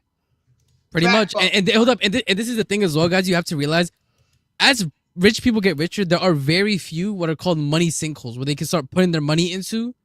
And sports is one of those things where it's an endless sinkhole that they can keep investing into. And that's also true of these bigger... That's why you see these bigger financial firms now have a long-term interest in owning sports teams. So EPL turf... Sorry, just quickly, EPL turf, there is no PSR in the French league. That's why they're able to what they do. The only thing they have to worry about is doing for PSR. Little facts, which is more lenient. Yeah, that's why. City remember again, they have not been spending a lot of money. They've been selling a lot of their academy kids too. And they've won the Prem. You know how much money you get from them? They're fine. Their winnings, they spend their winnings. So that's what they is. They spend their winnings for the last... The argument is how they got to the point of winning, but once they started winning, the money equaled out. That's it. Like how they got to the point of winning, and they had 115 charges and got past. That's what I'm saying. The issue is the point of winning. At this point in time, right now, they're financially stable. Yes, but remember the difference is that I think just to help out EPL turf here, PSG are owned by a wealth fund, bro. Okay, that's the difference. They're owned by a wealth fund, so they can do whatever they want, bro. Respect, and they win the league. Okay, League One literally is in shambles. They're going through a fucking lawsuit with BN Sports right now. Yes, and the zone. The BN Sports, the zone. Like, listen, I've said this before. Yeah, the reason if you entire fucking league, bro. Yeah, I've said this before. That league is almost cooked. I've said this before, right? And you know this. I've spoken about this before. Again, if you want context about why League One is really fucked up, for lack of a better term, PSG played a player, obviously a part in that, but the other big part was the media rights deal that they signed pre-pandemic. Right? They signed a big media rights deal pre-pandemic with like a Chinese company. Complaining about money, bro. We spent 1.2 billion and we just didn't spend it. And that's another issue. Hold up, enjoy. That's why I want the. This is also why I want the sporting directors out, because I know for a fact. By the way, this is a fact. Just so you guys know, we will be spending another 1.2 billion in the near future. Again, we're gonna do it again, and this is why I want the sporting directors out. People think this shit's gonna stop. We're just gonna keep spending, but that's why I want them out, so we can have directors who actually spend the money correctly. They're gonna keep spending, bro.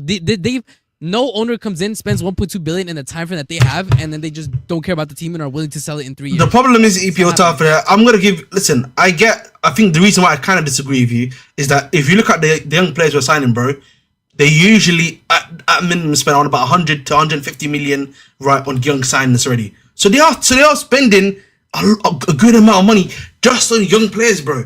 That's 150 million, bro. That's not including some of the signs they make for us, which is total about 150 million to 200 million. So it's like they're actually spending 350 right? And it's just about then using that money effectively to help fix the squad, bro. That's my issue, at least in my part. My problem, as I said before, EPL turf. You're correct. They had to spend 1 billion. What was it? That 1 billion was in what time frame? By the way, was it in the 3 years that we spent it? No, it was over 10 years, and they spent it in almost in a 1/3 of the time, pretty much. What is that telling you? I just think for me, they want this to be a success, bro. They just don't know how. Exactly. To make it. They don't have the directors who are able to make that vision. My issue also is, listen, at the end of the day, in charge to make it a success. Yeah. Again, I said before, listen, we should be using this protest, again, to really force their hand, make them realize, that they need to, that we want success and we're demanding success, right? They need to change up their plan, the way what they're telling the sporting directors, and the sporting directors themselves are really not fit enough. So you need to get them to realize what they're doing is not right, and then what the sporting directors is doing is not right either, and that will force their hand. Again, now I've had people talk about like Strasbourg, for example. Again, Strasbourg is a bit different because I sympathize very much a lot with Strasbourg in the sense that, again, they got brought out of like potential liquidity, if I'm not mistaken, but at the same time, again, when you're brought as a feeder club, there is sadly like a cap to where you can go and stuff like that, right? And then obviously the way your squad is used at times is not good either. So I sympathize very heavily with Strasbourg at the end of the day, but sadly that's the new reality of football. The problem is they built that team better than they built our team, son. Listen, I don't know if you know this. I was actually reading one of the Strasbourg guys. I'm lagging out. I think. Is it me? I'm back now. I was lagging a little bit. I think, I actually don't know. I don't know if you know this, but I saw someone complain recently about the fact that Caleb Wiley got his loan rescinded because they don't have a bench. But the game's the game in it now. I'm being serious about that. Listen, that's what makes you laugh. But listen, they got Barco right afterwards. No, they're literally complaining about that, by the way. It's true. But the thing is, EPL tough. I actually disagree. That's what I gotta say. Kiss my ass. EPL tough. I would have to disagree. I have to disagree at this point. Wingbacks, bro. They play wingbacks. They play Diego Moreo over there. They have multiple wingbacks. Kiss my ass. All right, fair enough. Complaining about not having depth at left back. You got depth at left back. You just don't like. No, they don't have a bench. They're complaining about a bench, bro. That's what they're complaining about. They don't have a bench, bro. Like, which is insane to me. Like, brother, that's what they're complaining about. They got Seko Mara. They don't use them. They got all these players. They don't use them. Like, again, listen, that's an irregardless point. But listen, EPL tough. I have to disagree with you on this point, by the way. Should not be complaining the way that they. EPL tough. I have to disagree with you right now because like the success of the pitch is not even happening right now. No front of shirt. No sponsorship deals. Nothing being heard about the stadium. With no direction on that. So like even the stuff that they're meant to be good at right now is not working either. So again, no clarity on that side of it too. So I feel like EPL time. I have to disagree with you on that one. They're not even doing the thing that they're good at, right, bro? Fucking Decay's like they're in 7th, bro. We're in 6th. Fucking bro. Fucking, what are you talking about? You know, they're actually just. I think that's they're only like one game behind. Obviously, the highest like what's it called? The highest they've ever been in Ligue 1 because they finished 6th at one point in time when they came back up. But again, it's crazy to me because it's like they're complaining about a bench, brother. If you were not owned by us, you guys wouldn't be sniffing a player like Andre Santos, bro. Let's be real. What are we talking about? Fair enough. We hear that. The current striker they have, half their team. Okay, half their team, majority of their team is built by Chelsea. Like I said, they actually built it really well. Like the Nasi is a really good creator. Solid team, bro. Mega's already scored 10 goals. This is a young team. Bakwa is, I swear, Bakwa is better than Nani Madueke right now. Yeah, he is. He's clear. He's clear. I'll be honest. He's clear, bro. Even I'm saying it. Bakwa is better than Nani Madueke right now. That's saying something, right, Ahmed? Yep. Saying something. Bro, that goal he scored against Lens, sensational. Sensational. Banger, bro. Banger. But like, listen, goal, sensational. But like, again, this is what I come back to again. Yeah, my issue, right? And listen, before we finish off this protest topic, I'm gonna say like this. If you want to, I'm gonna like kind of like summarize it kind of nicely, in terms of just my opinion, the British Nation opinion, not obviously the opinion of the other two. it's great that we're getting a start right now, right? In terms of like, listen, there may not need to be necessarily a messaging to start, but it's great that we're having that right now.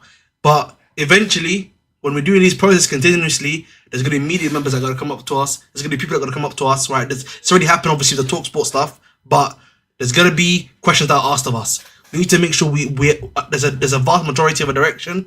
We know what we're talking about. We know what our aims and good things are. Again, as I said before, this is my opinion. Getting blue card out as of this moment in time is again, keyword this moment in time. It's not going to happen, guys. Like, we need to be realistic on that one. But what we can do is ask for a change in direction of what they're trying to do, change in sporting directorship. That's what we can do, and to change of what's happening on the pitch. Those are the three things we can. What's it called? Yeah, that we can definitely change.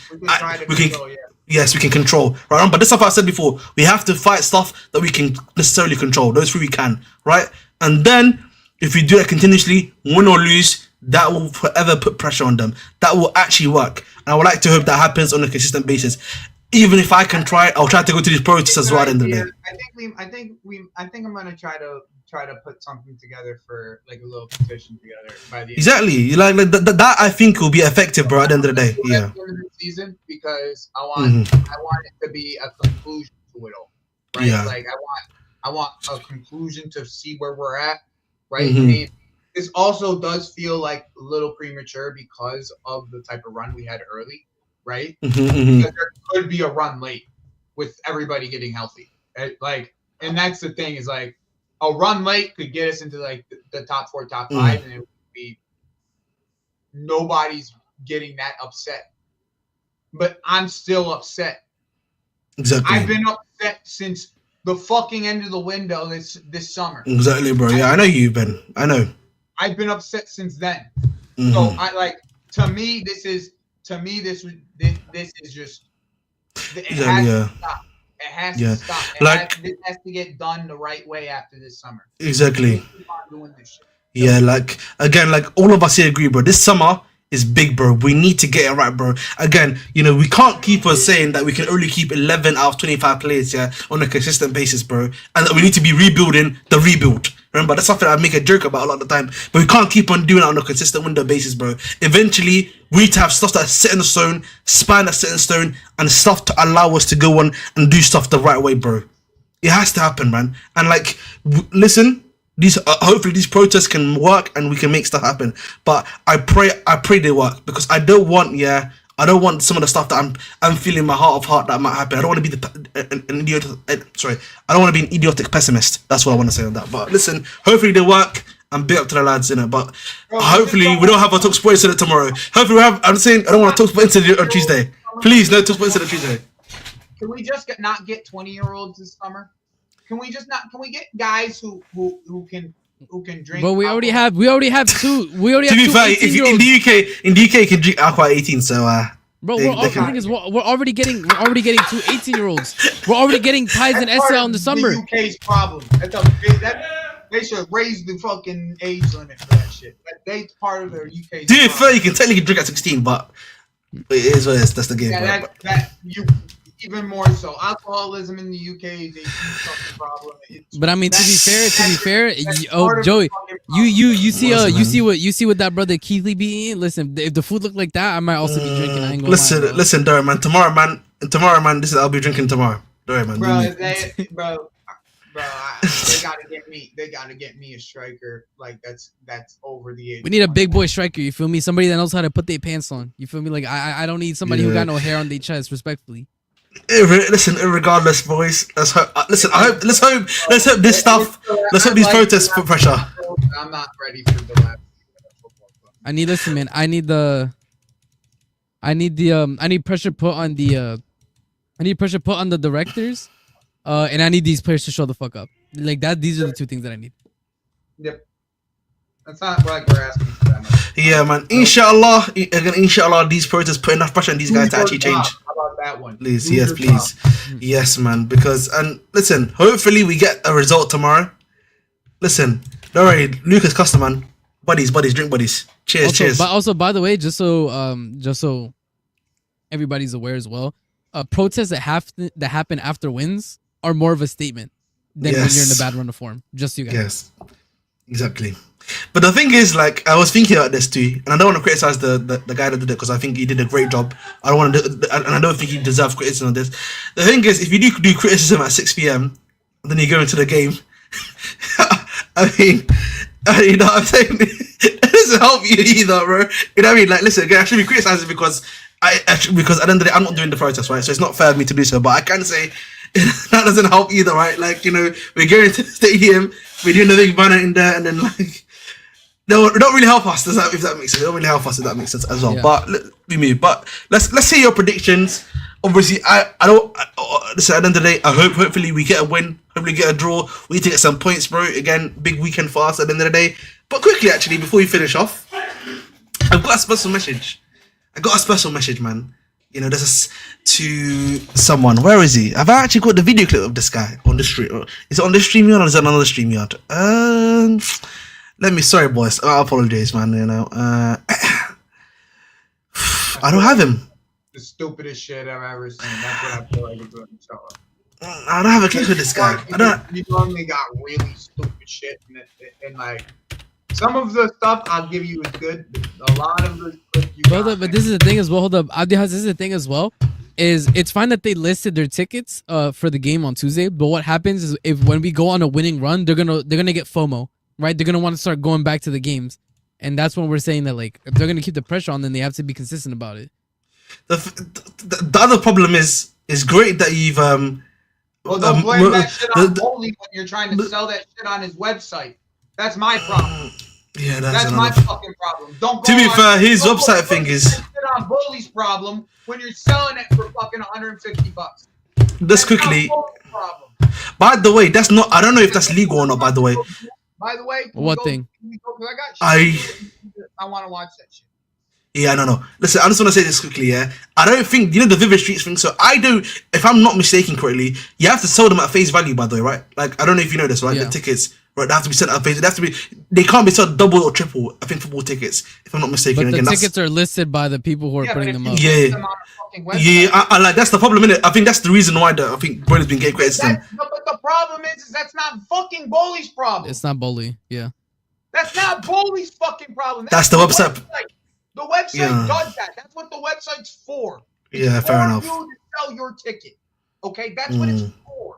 And these people, these season ticket holders, go and fucking mean. I bought season tickets last year to the Suns. I sold every single one other than 2. Dang. What are we talking about? I made a bank off that shit. I made a bank. Fair enough. Like what are we talking about? Like this is what people do. This is what people do.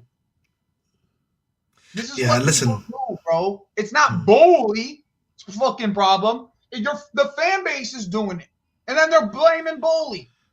Yeah. Oh, tickets are too expensive. It's you people that are doing it. You season ticket holders that y'all are putting the prices on for that price on the website. You're the one making the prices. You're doing all this. And then you're just saying the Americans' problem. It's the Americans, guys. Let's blame it on American while we're making another extra $100 per ticket. Let's blame it on the American. That's what it is. I think, bro, I'm not gonna lie, Joey. Like, I think these people, like, I'm be really like, you guys are like, I don't know if you saw. They're taking advantage, bro. If you guys had to see what we had to pay for Ticketmaster fees, bro, y'all would pass out. I'm gonna be real with you. That's what it looks like of taking advantage of a consumer, bro. When individual people are putting their ticket, we pay more for fees than they pay for their goddamn ticket. Yep. At least, bro, for fees, we pay more hidden for fees, the bro. Fees than yep. You got the state fee, the reservation fee, the holding fee, the. Okay, let's so just to answer Star Slayer's question. Basically, the reason why people are complaining, because like I think Joey's already did a good rebuttal to that in terms of his thing.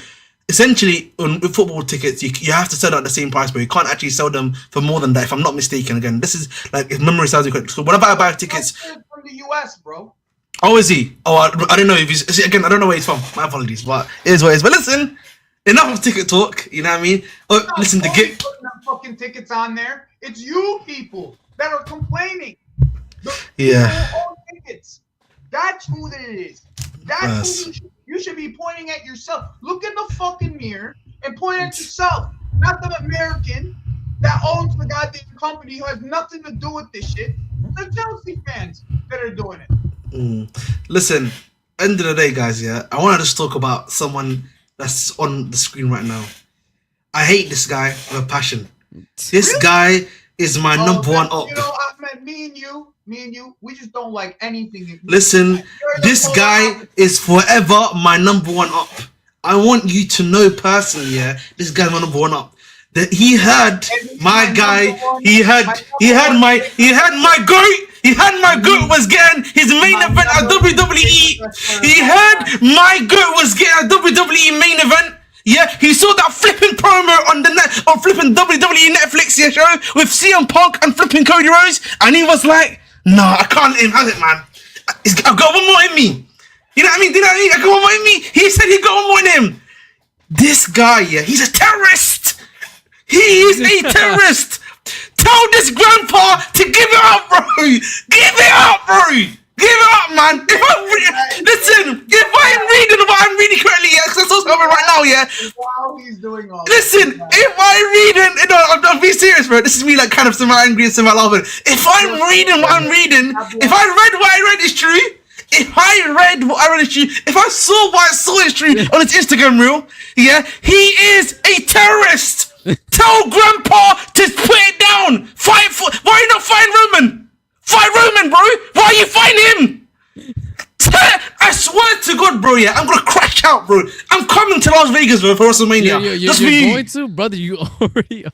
This guy, yeah, listen. If I have to see Logan Paul, if I have to say Logan Paul versus CM Punk because of this guy, I'm gonna fucking crash out, bro. No cap. If I have to see CM Punk versus Logan Paul because of him, bro.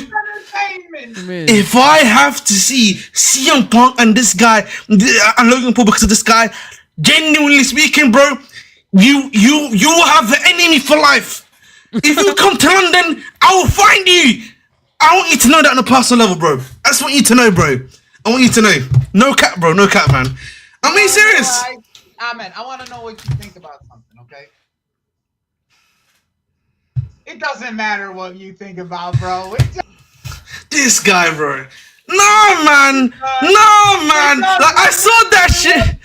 I saw that shit last night, yeah. I saw that shit last night. I was actually, bro, I saw that shit last night, yeah, and I was interested. I was like, oh, he's coming back. Ooh, cheeky. You know what I mean? And then tonight, yeah, I see the Instagram video of the watch. Head lost. My head's in Marsbury right now, I'll be honest. You know what I mean? Head is in Mars because of that. What, bro? Why are you not fighting the other guy? Why don't you want to let Gramps get go? Gramps want to run it back one more time, bro. Let him relive the glory. Tell Gramps to run it back with the other guy. Bro, can you not run it back with Roman Reigns? Can you not what are you doing? Can we not run it back? That's been brought up. Can we not do him? Why do you have to do Cody Rhodes? Why we want the family to fight? We just want to see what. Listen, I like family fights, family feuds. Here we go, man. That's what I want, man. That's what I want. No, we're not doing that. What we want is we just want The Rock to come in and fuck shit up. That's what we want. That's what I want. That's what Abdias wants. That's what these men want. Like let CM Punk and all these other dudes who want to talk on the mic. I want him to go in there and fuck with their heads for the next for the next couple months until Mania. That's what I want. I want Rock to make it. I want Rock to make it about himself, and then everybody else has to worry about The Rock for the rest of the fucking time. That's what I want. When I catch you, I'm telling you, when I catch you, big man, you gotta make me buy a Mania ticket, bro. I'm gonna have to find a way to get this Mania ticket to watch this. I need to watch your downfall, bro. You know what I mean? Listen, I already got the AEW ticket on lock, but listen, I need to get one ticket for you only. AEW is here this week. Yeah, that's pretty cool, man. Big up to them. Revolution is gonna be pretty cool, man, and that's gonna be obviously after Elimination Chamber. But listen, end of the day, boys, you know who I've been. I've been the host of Mr. Bridge 258. Well, I don't know what time do you want to start the stream tomorrow because I don't really care. I'll start either 4 or 4:30. You guys let me know. 1 hour before. Doing a hate along. I'm gonna do the hate along. Yeah, that's fun. Yeah, I think probably 4. I'll just probably electrifying man in sports history. Oh man, he's crushing out, man. Bro, you shouldn't have said that. You shouldn't have said that to me. I mean that you shouldn't have said that to me. If you smell what the Rock is cooking, bro, he's iconic. Come on, man. What are we talking I told you, about? yeah, I told you it's prime time. Let Gramps run it back one more time for the glory days, man. Iconic, bro. He's been running back for too many, bro. He came back 2009, bro. This guy came back. He was running back with flipping Cena. Oh my God! Look how many has this coming. Look how many has this coming. I don't know if he's. I saw he took over 2 fights, by the way. They cancelled the Cody Rhodes fight and they cancelled the Naomi fight. How long is he gonna be talking? How long is? People said I was gonna go do a movie, so here I am. That's what happened. That's the reason why he's doing it. You know that, right? Yes, I know. It's because what was it called? His last movie, Red One, it failed in the box office, bro. He needs to be back. What are you gonna tell me? Listen, end of the day, listen. At the end of the day, man. We know Lucas Costa, man. He knows, man. Shout out Aston Coach. Shout out Aston Coach. Thank you, bro. Know your role and shut your mouth. Listen, man. Listen. You gotta start getting me meeting people. Then you start making you guys meet for 2 minutes. Don't do it. I forgot, bro. Finally, The Rock has come back to Las Vegas. What happened to the game I love, man? What happened to the game I love? Yo, You know what I mean? All the hits, son. This is what NXT's better. This is what NXT's better, man. See, this is why NXT's clear, man. I get real hoops there. I get real hoops at NXT. Do you know what I mean? NXT, AEW. I mean, I had a nice little 23 minutes, yeah, between Hangman Page and MJF. You know what I mean? That's why it's clear. That's why it's clear now. You know what I mean? There we go, man. I'm AEW Nation now from now on. You know what I mean? I was Neutral Nation. I'm back to AEW. If you ever need a laugh, okay? If you ever need a laugh, just go and look up The Rock promo with the cops. It's like old as shit. But he's like doing a promo with the cops, and then the reporter there. So he's like holding the mic, and Michael Cole's looking at him like, you can't say that to the fucking cops. The entire fucking time, bro. It is hilarious, bro. Yeah, that was a good promo. That's an elite promo. If you ever need a laugh, it's probably one of the best promos I've ever seen ever, bro. It's just a hilarious promo. Bro, I was watching Survivor Series, unironically, 2001. You know, when it was Team Alliance versus Team WWF? That shit was fire, bro. No, Lucas, he's not. That's why. Listen, that guy is cooked, man. He's cooked, man. Yeah, that brother's barbecue chicken, bro. Yeah, he's cooked, man. I don't know if you know Lucas. He's cooked. But we move. But listen, bro. By the way, I gotta say, by the way, I think did you see? What did you see? Cooked. Did you see that Diddy's lawyer literally gave up? he said, I'm leaving, bro. He said, I'm no longer representing him, bro. You know who Diddy's lawyer represented, by the way, before he represented Diddy? He represented Osama bin Laden, bro. Yeah. He's saying, I can't defend this one, chief. No way. How can that happen, bro? He said, I can't do it. Diddy, right? He said Diddy's more of a terrorist, bro. I can't believe this, son. What are we doing? No way. That documentary, that documentary, Diddy or Diddy Do It or whatever, like, it's gonna be crazy, bro. And give up on Diddy. Like, he gave up. Bro, he must have saw the Discovery was crazy, man. Yeah, Discovery was crazy. Discovery was crazy, bro. Discovery was crazy. Crazy, bro. Bro, the documentaries when this. That's what I'll tell you. The documentary is about to be insane, bro. Like, oh my god. They're gonna be classics, bro. The oh my documentaries that come, bro. The one that fucking 50's doing right now. That's what I'm saying. It's called Diddy or Diddy Not, bro. I'll tell you, that's about to be a hood classic, bro. Live fucking documentary about this shit. Live, like weekly, like every 5 weeks. Oh my god, Lucas, that's what I'm telling you, bro. What Diddy did must have been so egregious, bro. It was caught on camera. No way he said that, bro. Yo, I gotta go to this, bro. Yo, everybody, it was great to see you. No, I'm actually gonna end there. 1 second, let me end it right quickly. I've been your host, Mr. 258. We're gonna be going to Sam's channel. Tell him, are you gonna win the title? Ask me, you're gonna win the title because he's been getting very scary. So no, wait, tell him Darwin in. Tell him Darwizzy. Darwizy Nation. Darwizy Nation. Darweezy. That's a good one. All right, love and guidance, peace and blessings.